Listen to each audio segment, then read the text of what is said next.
This is Don't Get Me Started. This is a conversation about advertising. And here is your host, freelance creative director and creative circus department head, Dan Balser. Well, yes, welcome back to another episode of the podcast. Welcome to 2019. I think I've had an episode in 2019, but this is the first one that's recorded in the new year. And Jason Sperling is visiting, as you know. And before we start, I just want to say thank you so much for sticking with this podcast. I think we're very close now to 300 episodes, almost 12 years. I challenge anyone out there to tell me if you even knew what a podcast was in 2007, but whatever. Keep this thing rolling. Jason's in visiting from Los Angeles, graciously visiting from RPA. Very quickly, I'm just going to run through this really quick. He's at RPA. He's been there for 8.5 years, which is a pretty impressively long stint. By the way, before you go on, can I just say how wonderful it was? And it probably isn't noticeable to the listener, but we were talking and you were sort of saying, yeah, well, I talked to this person. And then suddenly you hit record and you go, and so anyway, I'm going to record right now. Hey, it's Dan, and I'm here and talking to you. Well, I don't want people to fall asleep. It's great. I mean, you've got a good persona. But you know what happened? You know what happens? This is what happens to listeners. I'm going to go behind the curtain for a second because I'm not happy about this fact, but this has happened. This week, the second student who knew me from the podcast basically admitted that he was disappointed in the real me because I wasn't the same guy that he hears on the podcast. Oh, no kidding. You shouldn't say that stuff to a person, first of all. But second of all, you have to take pride in the thing you're making. And I'm not here. Nobody wants to listen to you and me talk necessarily, but people might want to listen to us have a guided conversation. Right. You know what I'm saying? So I have to create a guided conversation because people have choices. But think about, though, that people actually knew you first as your celebrity. Right. And then met the real you. Right. One student actually said, this was years ago, he said, they say you should never meet your heroes, and it's true. I'm like, dude, you're not supposed to say that to a person. That's hurtful. But back up a sec. You were a hero. Yeah. You were a disappointing hero, but you were a hero. I guess so. All right, RPA. So Jason used to be a copywriter. Now he's a senior vice president, chief creative development. Okay. Before that, TBWA and Media Arts Lab. I don't know if that means you were at TBWA Shy a Day or you worked. I guess that's the Media Arts Lab is part of TBWA. We started as Shy a Day and then split off to become Media Arts Lab. MAL. And Colby and Partners is a small place. He was there for 5 years, 3 years before that at Wolf Doyle Advertising as a writer. He has an MFA from the Academy of Art, and he went to UCLA as well. With a BFA in sociology, which I think I've said this before, if I had this to do all over again, I would have studied sociology or cultural anthropology. I think that's really interesting. It was so interesting. Because you cared about that stuff. I didn't care about what I learned in college. It didn't matter to me. I wish I had done stuff that I like to talk about versus stuff that I feel like I had to do. And sociology is something I like to talk about. Yeah, no, it was actually great studying, and I think it actually was good bedrock for advertising. And understanding audiences and human instincts and why they do things and how we're instinctually bad people, and ultimately really using that insight into getting them to buy things. Well, understanding who you're talking to and what that means, what the who part, and I think that people tend to dumb it down to demographics, which are kind of irrelevant. Demographics don't really matter so much as the person's life story and worldview and perspective. And you said something about talking about your kids, and that stuff is more important, isn't it?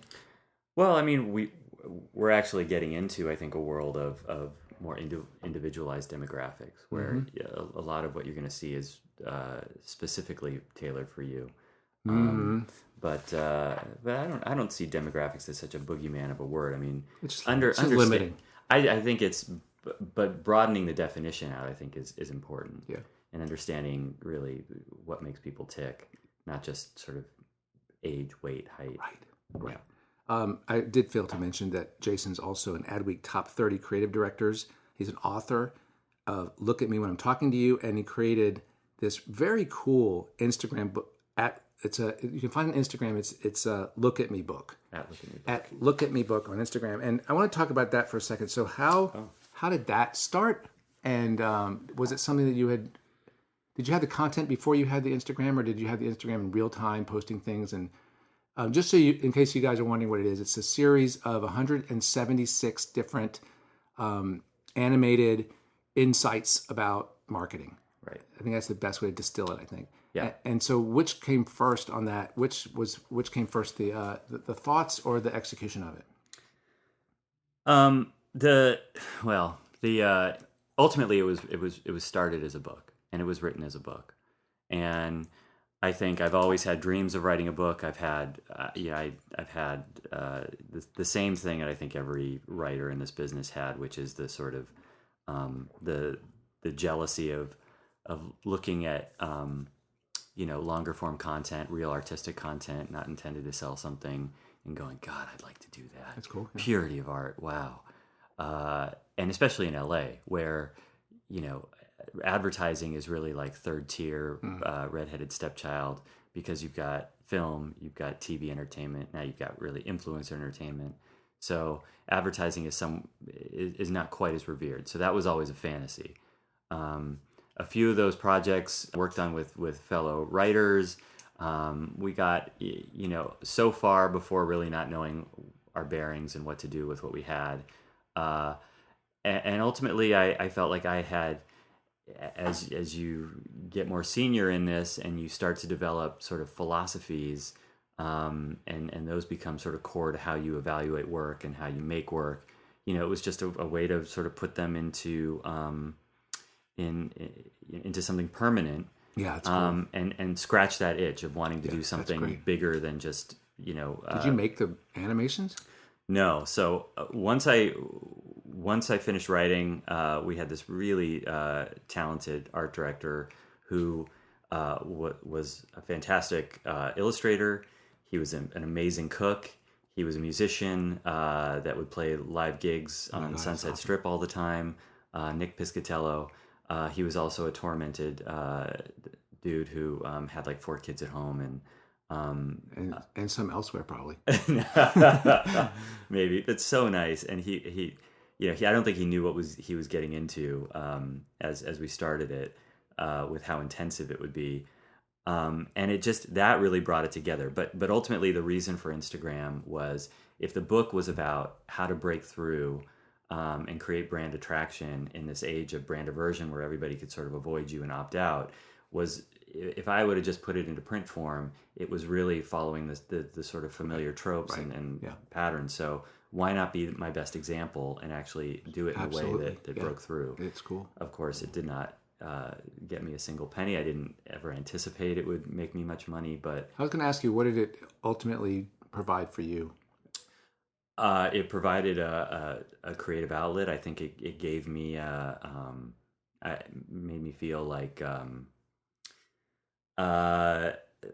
in some ways, like I was giving myself my own voice in this industry, to be heard. And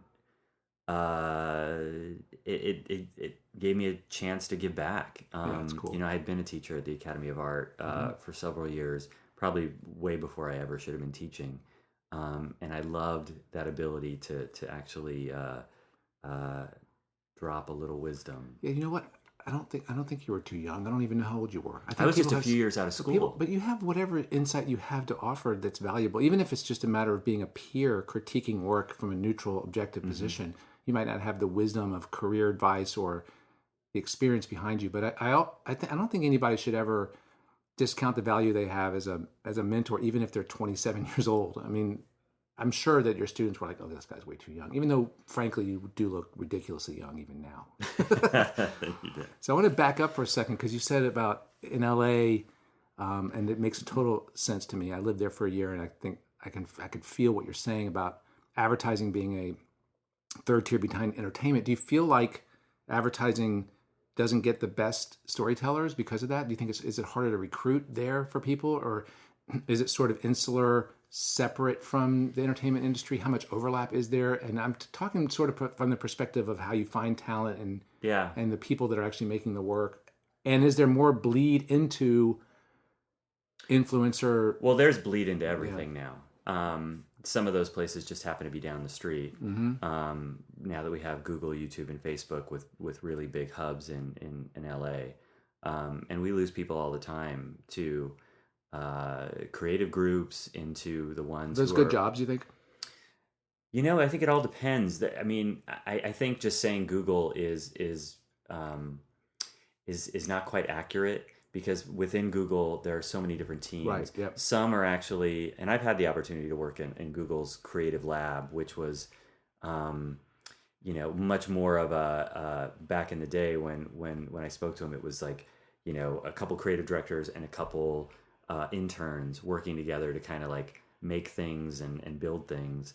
But where I see it as potentially being a little too much like shiny, getting attracted by the name versus the job, is where you've got people working with agencies, like agency people leaving to go to Google to work with agencies on experiences that they are doing, or working within a really small box of Google technology or Facebook technology. Which is kind of exciting. Yes, yes and no. Because to me, a small box allows you to tell a creative story. I guess it's sort of how you said you answered. But sometimes though, you're just working on an aspect of a launch, right? Yeah, and you're figuring out how to do that on Facebook. Okay. Although they would probably want you to spend all your money on Facebook. Right. But as I see it, I love the freedom of working across multiple touch points. Of course, yeah.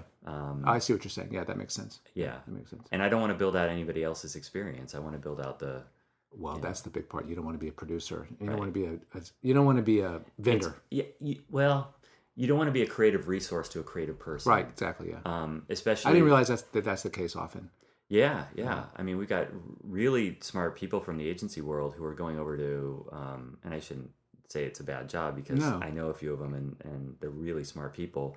But I just wonder. At the end of the day, as long as you're going home fulfilled, you love what you're doing. Yeah. And you're not looking at stock options, great, go do that stuff. Exactly. I want to talk a little bit about your tenure, long tenure, and I want to talk a little bit about like why. Let's look at it this way. Why have you made moves that you made? So why from Colby to TBWA? Why from me to Media Arts Lab? Why to RPA? What was it about RPA that pulled you away? Let's just start there from Media Arts Lab. You want to start there? Can I start further back? Absolutely, yeah. Can overrule? The title of the episode is Jason Sperling. Thanks, Dan. Do I have a say in the title? You want to change your name? Yeah. Dan and Jason. Dan and Jason. Okay. Well, Colby was. There were a few things. I think. Where was that? Colby was in LA. Okay. And we did a lot of regional-based stuff. Although we did do some Suzuki motorcycle and car stuff, but it was. I had worked at a lot of small agencies, and I'm sitting in a room full of advertising books, full of famous ads, award annuals. Literally right now. We're in it. And honestly, those were the things I was looking at when I was, in school, working at those first agencies, working at Colby. And I so badly wanted to be just like the people I was reading about. I so badly wanted to be doing the work that was being lauded and awarded. And the fact is I just wasn't getting the opportunity. At Colby, we had one big launch per, brand we had per year, which, everybody jumped in on. Hopefully, the client picked something good, and hopefully that thing that they picked that was good was yours. Yep. And so it was a hard existence to sort of get those things, but no, I couldn't break through. And so I started doing work on my own. I did a lot of spec work.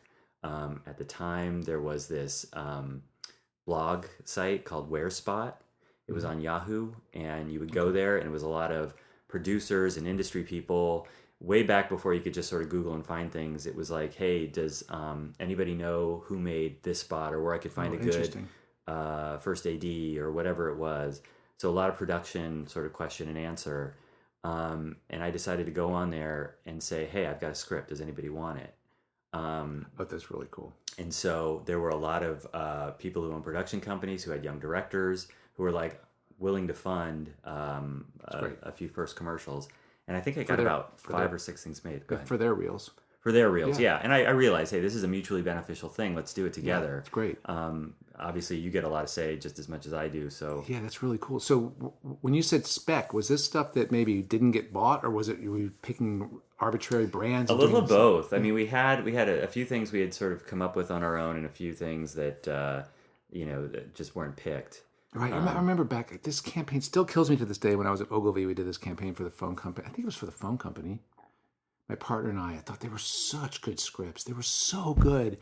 And they're dead and decomposed now. Like right. They just didn't get bought, and that wasn't what they wanted. And they sat, actually for a short time, they were in my book as scripts, which is basically just like putting nothing in your book. It's like going to read a script in your book.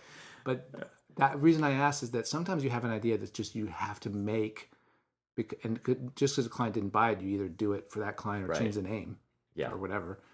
The one that got the most attention was this campaign where it was women talking to men about things like makeup or things like and interpretive art, and talking about what their interpretation was. And ultimately, after a long time of this, the men's heads would explode into, actual explosions. So it was like yogurt salsa just splattering over the room, the women. And the title was Men Are Brewed Differently. So is Newcastle, That's interesting. Yeah, whatever the beer was. Yeah. And those got the attention of some folks. It got me into an informational interview at Shy Day. That's great. I was finally I actually still have on my pencil holder at work my sticker when I was a visitor. Oh, that's great. Reminding myself that, where you came from, the roots. Well, that's great because you knew what you were going for. Like, you weren't running away from a situation. You were running to something you knew that your book and you needed, right? Yeah. And I knew I wanted it. I really, if I ended up doing the rest, those types of ads the rest of my life, I would have, it was, I knew what my goal was. And then when I got there for this informational interview, the guy never showed up. I think it was to work on Nissan.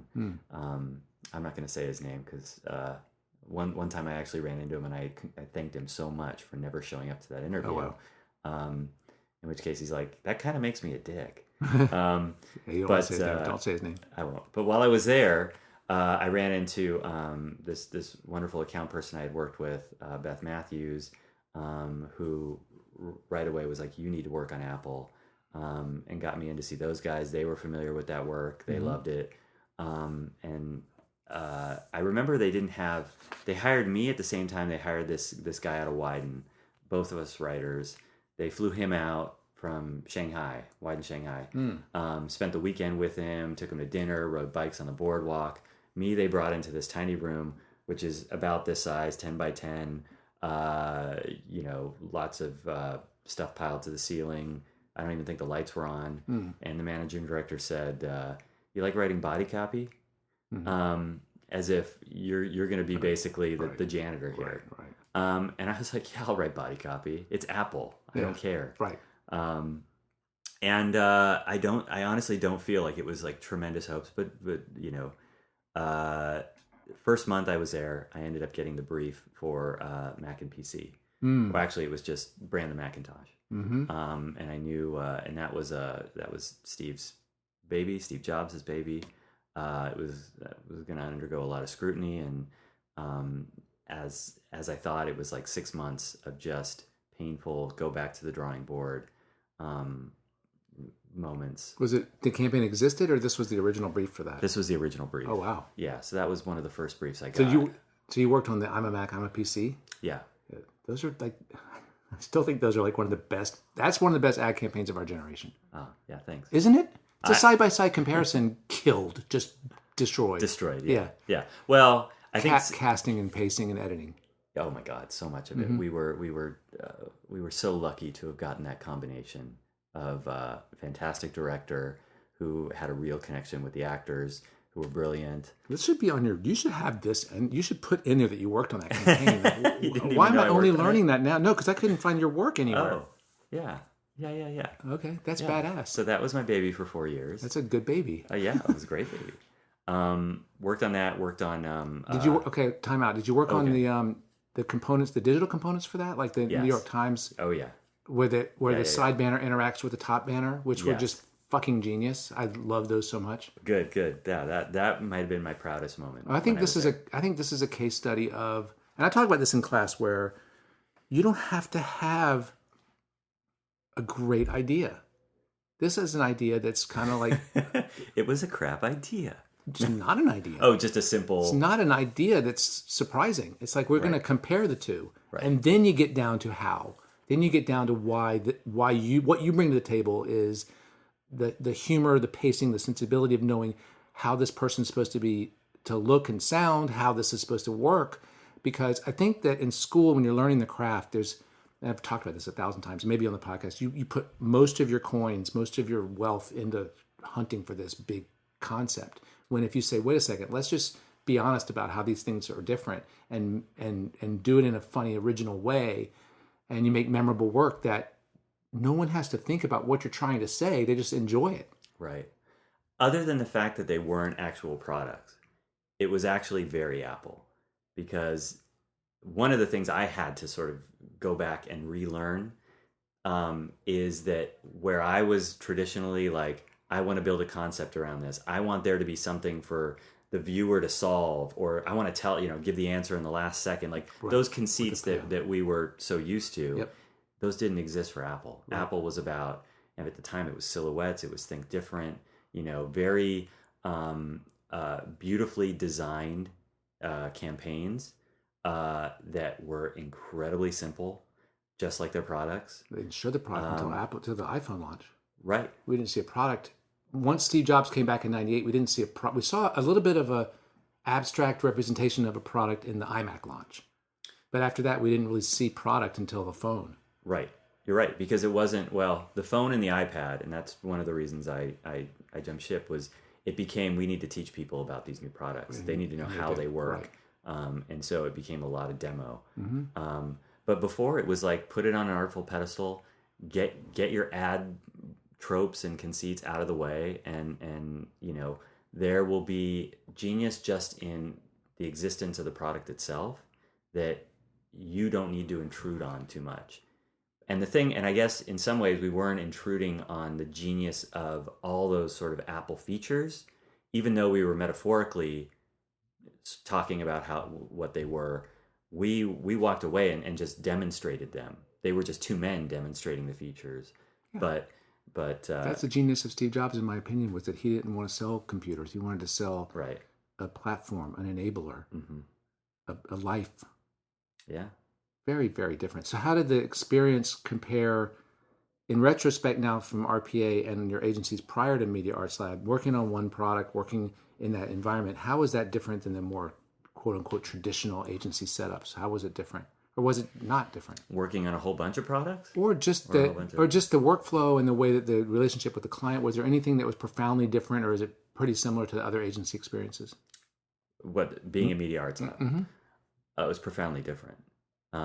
I think, Steve Jobs, it was the way the whole, I guess, flow of things worked was, you work endlessly for about a week. And then things go up to the mountain. Right. I've heard this. The sort of the feedback was sort of parsed, very much. Really? So. And okay. That's unfortunate. Well, I mean, look, in some ways there was a lot of how do we protect people from, a guy who can be kind of vicious. Yeah. Before I got there, I remember my partner, my first partner there, Susan Allen, used to tell me how Steve had everybody's numbers way back when, and he would actually call them and say their art direction was ass, and they needed to fix it, and he had no shame in calling people. Right. Okay. Parsing. Christmas Eve. Parsing sounds good now.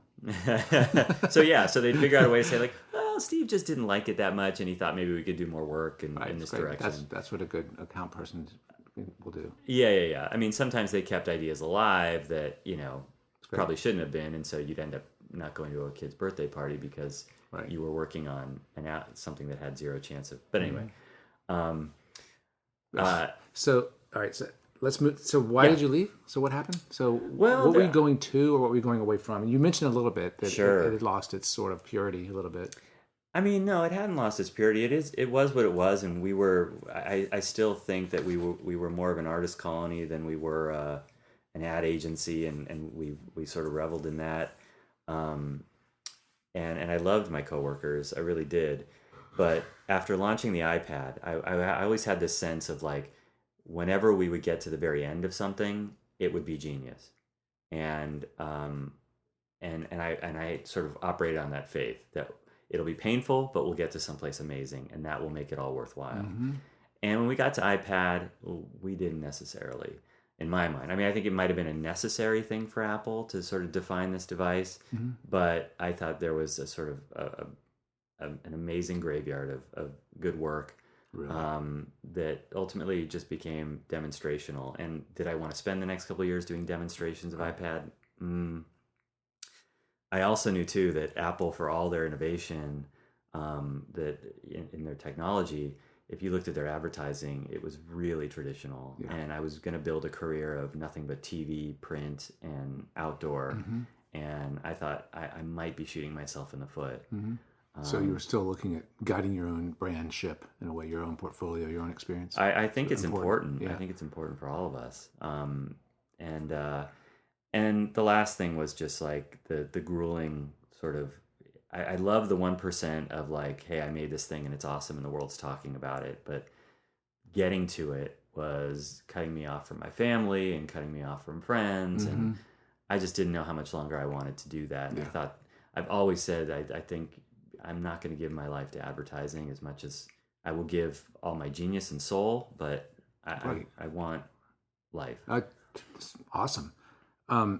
That leads me straight to a question I was going to ask first that is open-ended, and it could be philosophical, could be personal, could be professional. What right now at this stage in your career, 8.5 years in RPA, what's important? What's valuable? And if you need to Right, yeah. again, parse that into different silos, you can do that too. I mean, what's valuable in terms of my career, or What's important to you? What make? You kind of answered it a little bit a minute ago. I think it's funny because you sit there and you go 8 years. I've been working on Honda. For me, it's every day is like, do I want to go in? Do I want to keep doing this? Do I find it fulfilling? And when I'm not finding it fulfilling, am I at least finding aspects of the experience fulfilling, like mentoring people and Right. filling their books with goodness? I love the creative aspects. I love being immersed in creative. I love the ability to look at work, figure out what makes it great or what makes it better, and to work with those people. The more I get pulled away from that, the less happy I become. Yeah. And what I don't think I ever want to be is the CCO that has to, is more into budgets and client connections than they are into the work, or figuring out how all the global offices work. Right. I'm not in love with the power. I'm in love with just the fumes, the creative fumes. Right, I get that from you. I've known you for 5 minutes. Yeah, it's so obvious.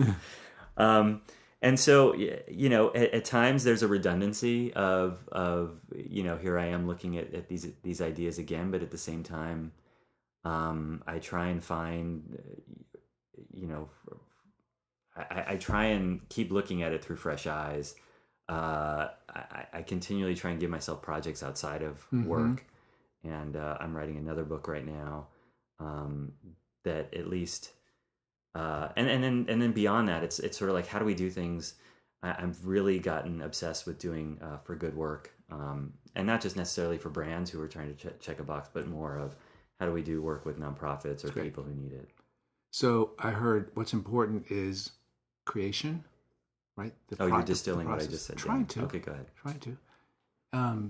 And remaining meaningful. And I think there's something meaningful to overseeing global offices and budgets, but I think you have to come to that and want that, because you have to want it. Yeah. And it's at a point where you're willing to give up. See, it's interesting because the reason I do what I do is because I spend every day in that spark moment. Right. And whether I'm not really the one always doing it, although sometimes I'll be part of that. And because the other stuff for me was like very difficult to want to go in for. And it was just the tertiary, secondary stuff, not necessarily the production. Production, it was more the secondary. We got to move on. So we're about to talk to the whole school. What personal trait of yours, what is it about Jason Sperling that has served you best so far in your career, do you think? I mean, so I think our roles change and our strengths change as we Very good move answer on so in far. my career. Yep. So, but I think in this phase that I'm in, I think probably empathy. That's I think, huge. and I think it's understanding what makes creative people not tick, but what makes them happy and what it takes to sort of make them happy, because ultimately, we're not going to be making the most amazing work every day. So what does it take to make sure that people want to be working? Are you ever surprised that the answer is different than for you? Like, in other words, like you can project what you would want, but do you ever find that that doesn't work? Like, to be empathetic is to understand how someone else is processing the situation. Right. Are you ever surprised by that? I mean, is this a skill that you've had to develop? Are you always empathetic? I don't think we are as young people. As young people, probably not as much. Right. No. And I think it's basically, you go through school, you realize just how, filled with fear and anxiety you were. And then when you come back here and you see people in school, you're like, I get it. I know what you're going through. Right, I'm not going to make it any worse than it already is. Right.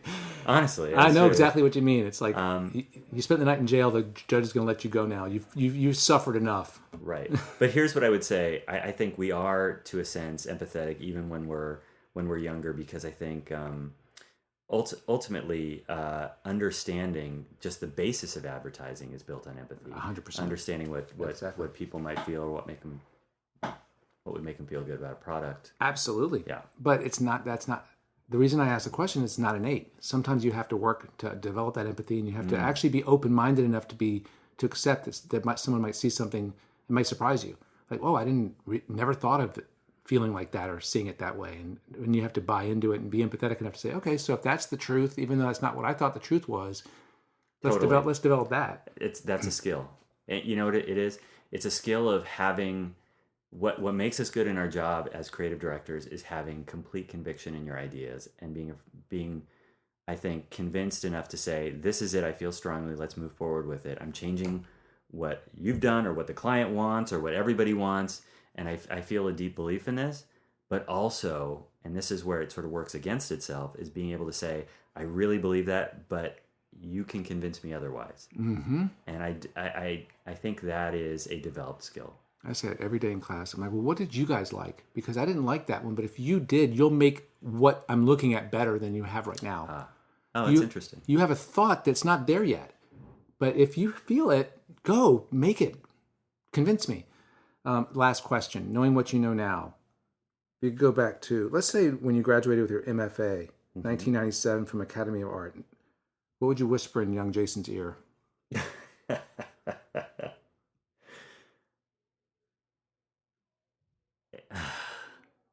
Enjoy it. Did you? Not at the time. Okay. No, I was so damn nervous that I was going to let my parents down and let myself down and be a poor, starving artist and not make it. There's so much to enjoy, I think, in this business. Yeah. And we are so damn fortunate to be doing what we're doing. I definitely enjoy it now. And it might be why I've been at the same agency for 8.5 years. That's great. That's awesome.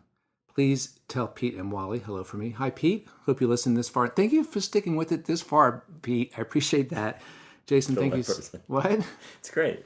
He may be the only one left. No, stop. Listeners, thank you. You're really good at this. Jason, thank you so much. It's great meeting you. You too. And listeners, appreciate you listening. Check out Look at Me Book on Instagram at Look at Me Book.